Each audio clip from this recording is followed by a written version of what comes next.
The new General Assembly session begins today in Annapolis. Lawmakers have big items on their agenda, especially providing financial relief for Marylanders who have been hit hard during this pandemic. WJZ is live. Avjoy Burnett is at the State House, and Avjoy, things look a lot different. Good afternoon, Lynn. Well, this General Assembly is expected to convene in about an hour. As you mentioned, things are looking very different. There are barriers up in between some of the lawmakers, and they're also spaced out because, remember, we are in the middle of a pandemic. But they will be starting the people's work. Earlier this week, Governor Larry Hogan proposed a $1 billion plan to help Marylanders out in the middle of this pandemic. That's one of the top things they'll be working on. Lawmakers are back in Annapolis for the 2021 legislative session of the General Assembly. There are new safety requirements and protocols during the COVID-19 pandemic. At the top of their agenda is a $1 billion proposal from Governor Larry Hogan to help Marylanders who've been struggling throughout this pandemic.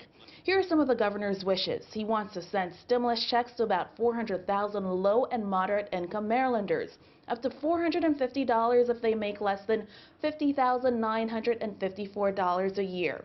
A family could get $750 if they make less than $56,844. But before the checks can go out, the General Assembly first has to approve the governor's proposal. This relief will go directly to more than 400,000 Marylanders in need, and no application of any kind is necessary. As some businesses have been forced to shut down temporarily, Governor Hogan announced a $300 million plan to help out. Small businesses could qualify for a sales tax credit up to $3,000 a month, but that would only last for 4 months.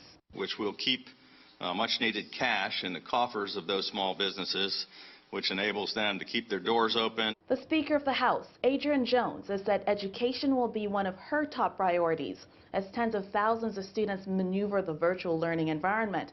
Lawmakers will also revisit the Kirwan Commission's recommendations to spend more money on education in the state. Police reform is expected to be on the agenda as well, especially after last year's protests following George Floyd and Breonna Taylor's deaths. With new safety measures in place, lawmakers hope they will be able to complete the 90-day session without any outbreaks. And on a day like this hallway, this building would be really packed. It's unlike any other session because it's pretty light because of the pandemic. Very few people are allowed inside. But in a sign of the times, many of the votes and committee hearings will be streamed live online. Live at noon, Avjoy Burnett for WJZ.